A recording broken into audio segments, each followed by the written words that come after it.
Hi hello ನಮಸ್ತೆ ಎಲ್ರಿಗೂ ಕೂಡ ನ್ಯೂಸ್ 18 ಡಿಜಿಟಲ್ ಕಾಂಟೆಂಟ್ಗೆ ಸ್ವಾಗತ. ನಾನು ಆಶಿಕ್ ಮುಲ್ಕಿ. ನಿನ್ನೆ ನಮ್ಮ ಪಕ್ಕದ ರಾಜ್ಯ ಕೇರಳದ ವಯನಾಡ್ನಲ್ಲಿ ಭೀಕರವಾಗಿರುವಂತಹ ಭೂಕುಸಿತ ಸಂಭವಿಸಿದೆ. 2024ರ ಮೇಪಾಡಿ ಚೂರಲ್ಮಲ ಮತ್ತು ಮುಂಡಕೈ ಭಾಗದಲ್ಲಿ ಆಗಿರುವಂತಹ ಭೂಕುಸಿತ ಏನಿದೆ ಆ ಜಾಗದಿಂದ 6 ಕಿಲೋಮೀಟರ್ ದೂರದಲ್ಲಿರುವಂತಹ ಕಲ್ಲಡಿ ಅನ್ನುವಂತ ಜಾಗದಲ್ಲಿ ಮತ್ತೆ ಭೂಕುಸಿತ ಆಗಿರುವಂತದ್ದು. ಈ ಒಂದು ಭೂಕುಸಿತ ಸಂಭವಿಸೋದಕ್ಕೆ ಮೂಲ ಕಾರಣ ಅಲ್ಲಿ ನಡೀತಾ ಇದ್ದಂತಹ ಸುರಂಗ ಮಾರ್ಗದ ಕಾಮಗಾರಿ ಅನ್ನುವಂಥದ್ದು ಈಗಾಗಲೇ ಬಹಿರಂಗವಾಗಿರುವಂಥದ್ದು. ಇದನ್ನ ಅಲ್ಲಿನ ಅಧಿಕಾರಿಗಳು ಮತ್ತು ಸರ್ಕಾರದ ಪ್ರತಿನಿಧಿಗಳು ಕೂಡ ಒಪ್ಕೊಂಡಿರುವಂಥದ್ದು. ಕಳೆದ 3-4 ತಿಂಗಳಿನಿಂದ ಅಲ್ಲಿ ಸುರಂಗ ಮಾರ್ಗವನ್ನ ಕೊರೆಯಲಾಗ್ತಾ ಇದೆ.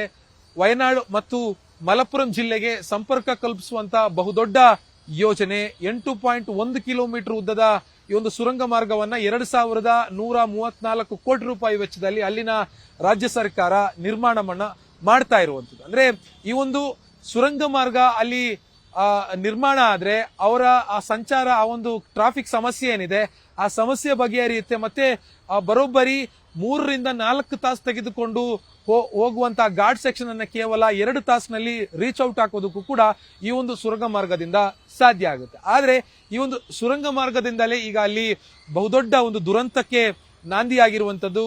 ನಿನ್ನೆ ಬೆಳಿಗ್ಗೆ 10:30 ಸುಮಾರಿಗೆ ಇದ್ದಕ್ಕಿದ್ದ ಹಾಗೆ ಈ ಕಲ್ಲಡಿಯಲ್ಲಿರುವಂತಹ ವೆಳ್ಳರಿಕುನ್ನು ಅನ್ನುವಂತ ಒಂದು ಬೆಟ್ಟ ಏಕಾಏಕಿಯಾಗಿ ಉರುಳಿ ನೆಲಕ್ಕಪ್ಪಳಿಸಿರುವಂತದ್ದು. ಆ ಸಿಸಿಟಿವಿ ದೃಶ್ಯಗಳು ಕೂಡ ಹೊರಗಡೆ ಬಂದಿದೆ. ಅದನ್ನು ಕೂಡ ನಾವು ನೋಡಬಹುದು. ಎದೆ ಜಲ್ ಅನ್ಸುತ್ತೆ. ನೇರವಾಗಿ ಮೇಲೆಯಿಂದ ಕಲ್ಲು ಮಣ್ಣು ಬಂಡೆಗಳ ಜೊತೆ ಉರುಳಿ ಬಂದಿರುವಂತಹ ಬೆಟ್ಟ.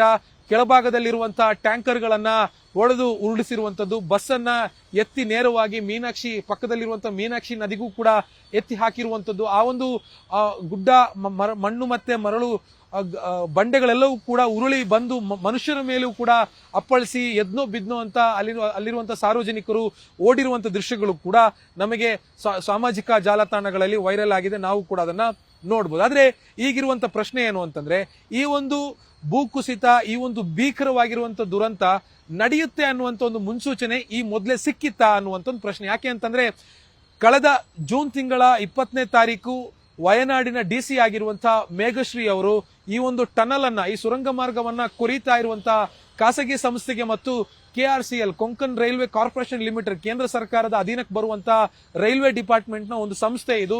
ಸೊ ಈ ಸಂಸ್ಥೆಯವರಿಗೂ ಕೂಡ ಒಂದು ಪತ್ರವನ್ನ ಕೊಟ್ಟಿದ್ರು. ಪತ್ರನ ಕೊಡೋದು ಅಂತಂದ್ರೆ ಖಡಕ್ ಆಗಿರುವಂತಹ ಸೂಚನೆಯನ್ನ ಕೊಟ್ಟಿದ್ರು. ಆ ಪತ್ರದಲ್ಲಿ ಏನಿತ್ತು ಅಂತಂದ್ರೆ ಪ್ರಮುಖವಾಗಿ ಈಗೇನಿಲ್ಲಿ ಕಾಮಗಾರಿಯನ್ನ ಮಾಡ್ತಾ ಇದ್ದೀರಿ ಇದರಿಂದ ತೆಗೆಯಲಾಗಿರುವಂತಹ ಮಣ್ಣು ಮತ್ತು ಅವಶೇಷಗಳನ್ನ ನೀವು ಅದೇ ಜಾಗದಲ್ಲಿ ಅದೇ ಬೆಟ್ಟದ ವೆಳ್ಳರಿಕುಂದ್ ಅನ್ನುವಂತ ಒಂದು ಬೆಟ್ಟ ಗುಡ್ಡ ಏನಿದೆ ಅದರ ತಪ್ಪಲಿನಲ್ಲೇ ಹಾಕಿದ್ದೀರಿ. ಇದು ಮುಂದಿನ ದಿನಗಳಲ್ಲಿ ಮಳೆಗಾಲ ಹೆಚ್ಚಿನ ಪ್ರಮಾಣದಲ್ಲಿ ಮಳೆ ಬಿದ್ರೆ ಇದು ಕುಸಿಯುವಂತ ಭೀತಿ ಇದೆ. ಹೀಗಾಗಿ ಇದನ್ನ ತೆರವು ಮಾಡಿ ಅಂತ ಅಲ್ಲಿನ ಖಾಸಗಿ ಸಂಸ್ಥೆಗೆ ಅಂದ್ರೆ ದಿಲೀಪ್ ಬಿಲ್ಡ್ಕಾನ್ ಅನ್ನುವಂತ ಒಂದು ಸಂಸ್ಥೆಗೆ ಪತ್ರವನ್ನು ಕೂಡ ಜಿಲ್ಲಾಧಿಕಾರಿ ಆಗಿರುವಂತಹ ಮೇಘಶ್ರೀ ಅವರು ಬರೆದಿದ್ರು. ಆದ್ರೆ ಜಿಲ್ಲಾಧಿಕಾರಿಗಳ ಪತ್ರಕ್ಕೆ ಕವಡೆ ಕಾಸಿನ ಕಿಮ್ಮತ್ತನ್ನು ಕೂಡ ಈ ಸಂಸ್ಥೆ ಕೊಟ್ಟಿಲ್ಲ ಅನ್ನುವಂಥದ್ದು ಈ ಒಂದು ಘಟನೆಗೆ ಮೂಲ ಕಾರಣ. ಈ ಒಂದು ಘಟನೆಯಲ್ಲಿ 5 ಸಾವನ್ನಪ್ಪಿದ್ದಾರೆ. 10ಕ್ಕೂ ಅಧಿಕ ಮಂದಿ ಗಾಯಾಳುಗಳಾಗಿ ಮೇಪಾಡಿಯ ವಿಮ್ಸ್ ಆಸ್ಪತ್ರೆಯಲ್ಲಿ ಚಿಕಿತ್ಸೆಯನ್ನು ಕೂಡ ಪಡಿತಾ ಇರುವಂತದ್ದು.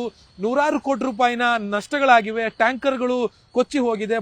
ಖಾಸಗಿ ಬಸ್ ಒಂದು ನೇರವಾಗಿ ಏನು ಪಕ್ಕದಲ್ಲೇ ಹರಿತಾ ಇದ್ದಂತ ಮೀನಾಕ್ಷಿ ನದಿಗೂ ಕೂಡ ಬಿದ್ದಿರುವಂತದ್ದು. ಎಲ್ಲದರ ದೃಶ್ಯಗಳು ನೋಡ್ತಾ ಇದ್ರೆ ಮುಂದಿನ ದಿನಗಳು ಹೇಗಪ್ಪ ಅನ್ನುವಂತ ಒಂದು ಆತಂಕ ಇದ್ದೇ ಇದೆ. ಅಲ್ಲಿರುವಂತ ಜನರಿಗೆ ಇನ್ ಯಾವ ರೀತಿಯಾಗಿರುವಂತಹ ಆತಂಕ ಮತ್ತು ಭೀತಿಯ ವಾತಾವರಣ ಇರಲ್ಲ ಅನ್ನುವಂಥದ್ದು ಈಗಿರುವಂತಹ ಪ್ರಶ್ನೆ. ಒಂದೊಮ್ಮೆ ವಯನಾಡಿನ DC ಆಗಿರುವಂತಹ ಮೇಘಶ್ರೀ ಅವರು ಕೊಟ್ಟಿರುವಂತಹ ಒಂದು ಪತ್ರವನ್ನ ಅನುಸರಿಸಿ ಕ್ರಮಗಳನ್ನ ತೆಗೆದುಕೊಂಡಿದ್ರೆ ಈ ಒಂದು ಭೀಕರವಾಗಿರುವಂತಹ ದುರಂತ ನಡೀತಿರ್ಲಿಲ್ವೇನೋ ಅನ್ನುವಂತ ಒಂದು ಸಾಧ್ಯತೆಗಳು ಕೂಡ ಇತ್ತು. ಯಾಕೆ ಅಂತಂದ್ರೆ ಆ ಒಂದು ಪತ್ರದಲ್ಲಿ ಬಹಳ ಸ್ಪಷ್ಟವಾಗಿ ಬರೆದಿದ್ದಾರೆ, ನೀವು ಮಣ್ಣನ್ನ ಎತ್ತಿ ಮಣ್ಣನ್ನ ಈ ಒಂದು ತಪ್ಪಲಿನಲ್ಲೇ ಹಾಕಬಾರದು. ಹಾಕಿದ್ರೆ ಅಲ್ಲಿ ಮಣ್ಣು ಸಡಿಲ ಆಗುತ್ತೆ, ಅದು ಗುಡ್ಡ ಕುಸಿಯೋದಕ್ಕೂ ಕೂಡ ಕಾರಣ ಆಗುತ್ತೆ ಅಂತ ಬಹಳ ಸ್ಪಷ್ಟವಾಗಿ ಮೇಘಶ್ರೀ ಅವರು ಆ NDRF ಮತ್ತು SDRF ನ ಸೂಚನೆ ಮೇಲೆಗೆ ಪತ್ರವನ್ನ ಬರೆದಿದೆ. ಆದ್ರೆ ಈ ಭೋಪಾಲ್ನ ದಿಲೀಪ್ ಬಿಲ್ಡ್ಕಾನ್ ಅನ್ನುವಂತಹ ಈ ಸಂಸ್ಥೆ ಏನಿದೆ ಸಂಪೂರ್ಣವಾಗಿ ನಿರ್ಲಕ್ಷ್ಯವನ್ನ ತೋರಿದ್ದಾರೆ. ಅಲ್ಲಿ ತೆಗೆದುಕೊಳ್ಬೇಕಾಗಿರುವಂತಹ ಕ್ರಮಗಳನ್ನ ಯಾವುದೂ ಕೂಡ ತೆಗೆದಿಲ್ಲ. ಅಲ್ಲಿ ಕೆಲಸ ಮಾಡುವಂತಹ ಸಿಬ್ಬಂದಿಗಳಿಗೆ ಯಾವುದೇ ರೀತಿಯಾಗಿರುವಂತಹ ಸೇಫ್ಟಿ ಮೆಷರ್ಮೆಂಟ್ ಅನ್ನು ಕೂಡ ಕೊಟ್ಟಿಲ್ಲ ಅನ್ನುವಂಥದ್ದು ಈ ಒಂದು ಘಟನೆ ಮೂಲಕವಾಗಿ ಸಾಬೀತಾಗಿರುವಂತದ್ದು. ಸದ್ಯಕ್ಕೆ ಈ ಘಟನೆ ನಡೆದಿರುವಂತಹ ಹಿನ್ನೆಲೆಯಲ್ಲಿ ಈ ಒಂದು ಬಹುನಿರೀಕ್ಷಿತ ಕೇರಳ ಸರ್ಕಾರದ ಬಹುನಿರೀಕ್ಷಿತ ಸುರಂಗ ಮಾರ್ಗ ಆನಕ್ಕಂಪೊಯಿಲ್, ಕಲ್ಲಡಿ ಮತ್ತು ಮೇಪಾಡಿಗೆ ಸಂಪರ್ಕ ಕಲ್ಪಿಸುವಂತ ಈ ಒಂದು 8.1 ಕಿಲೋಮೀಟರ್ನ 2134 ಕೋಟಿ ರೂಪಾಯಿ ವೆಚ್ಚದಲ್ಲಿ ಅಲ್ಲಿನ ರಾಜ್ಯ ಸರ್ಕಾರ ನಿರ್ಮಾಣ ಮಾಡ್ತಾ ಇದೆ.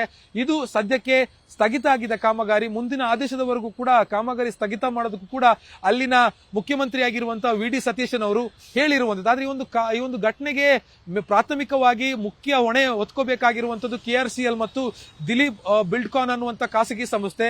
ಅವರ ಮೇಲೆ ಯಾವ ರೀತಿಯಾಗಿರುವಂತಹ ಕ್ರಮವನ್ನ ಅಲ್ಲಿನ ರಾಜ್ಯ ಸರ್ಕಾರ ತೆಗೆದುಕೊಳ್ಳುತ್ತೆ ಅನ್ನುವಂಥದ್ದನ್ನ ನಾವು ಕಾದ್ ನೋಡಬೇಕಾಗುತ್ತೆ. ನಿರ್ಭೀತ, ನಿಷ್ಪಕ್ಷಪಾತ, ವಿಶ್ವಾಸಾರ್ಹ ಸುದ್ದಿಗಳಿಗೆ ಮತ್ತೊಂದು ಹೆಸರಾಗಿರುವ ನ್ಯೂಸ್ 18 ಕನ್ನಡ ಈಗ ಆಪ್ನಲ್ಲೂ ಲಭ್ಯವಿದೆ. ದಯವಿಟ್ಟು ಇಲ್ಲಿರುವ QR ಕೋಡ್ ಸ್ಕ್ಯಾನ್ ಮಾಡಿಕೊಂಡು ಆಪ್ ಡೌನ್ಲೋಡ್ ಮಾಡೋದಕ್ಕೆ ಮರಿಬೇಡಿ. ನಿಮ್ಮ ಬೆಂಬಲ ಹೀಗೆ ಸದಾ ನಮ್ಮೊಂದಿಗಿರಲಿ. ಧನ್ಯವಾದ.